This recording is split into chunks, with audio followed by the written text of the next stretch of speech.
लाडकी बहीण योजनेचे हप्त्याचे 2100 रुपये येणाऱ्या डिसेंबर महिन्याचे पैसे आता उद्यापासून वाटपायला सुरुवात ही झालेली आहे। तर आता 12 जिल्ह्यातील महिलांच्या खात्यावर कालच पैसे टाकण्याची प्रक्रिया ही सुरू करण्यात आली। या संबंधित महत्त्वपूर्ण माहिती हे समोर येत आहे। तर त्यामध्ये आता आपला जिल्हा कोणता आहे, आपला तालुका कोणता आहे, कमेंटमध्ये नक्की करा, जेणेकरून आपल्याला माहिती देताना योग्य देता येईल।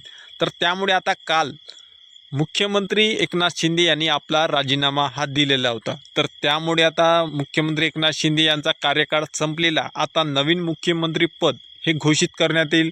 तर त्यामध्ये मुख्यमंत्री एकनाथ शिंदे सांगितलं आहे की जे भाजप पक्षश्रेष्ठी ठरणार तोच आम्हाला महायुतीला मुख्यमंत्री हा मान्य असेल, कुणाची अडसर ही राहणार नाही, या संबंधित त्यांनी व्यक्त केलं। आणि लाडकी बहीण योजना यासाठी ज्या काही महिला पात्र होत्या, ज्या महिलांनी भरभरून मतदान केलं, त्या महिलांना आता कोणतीही अट ही लादण्यात येणार नाही आहे। आणि त्या महिलांचा आता ज्या महिलांचं आधार कार्ड बँकशी लिंक आहे किंवा ज्या महिलांचं EKYC हे झालेलं आहे, तर अशाच महिलांना आता पुढील हप्त्याचे पैसे म्हणजेच 2100 रुपये हे देण्यात येईल।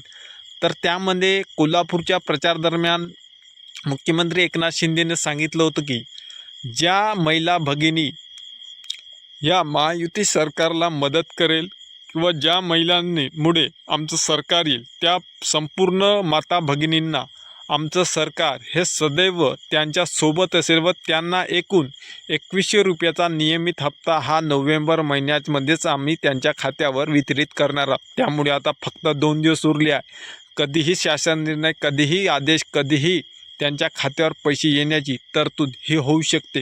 त्यामुळे आपण आपलं जर आधार कार्ड हे अपडेट नसेल तर प्रत्येक महिलेने अपडेट करू, कारण कित्येक महिलांचे पैसे हे याच कारणामुळे रखडले गेलेले आहे। त्यामुळे प्रत्येक महिलेने आधार कार्ड अपडेट करा, आपल्या बँक खात्याशी EKYC करून घ्या, आधार कार्ड संलग्न आहे किंवा नाही आहे याची पूर्तता करा। जर पोस्टाचं खातं जर असेल ज्या महिलांचं, त्यांना कोणतीही अडचण राहणार नाही।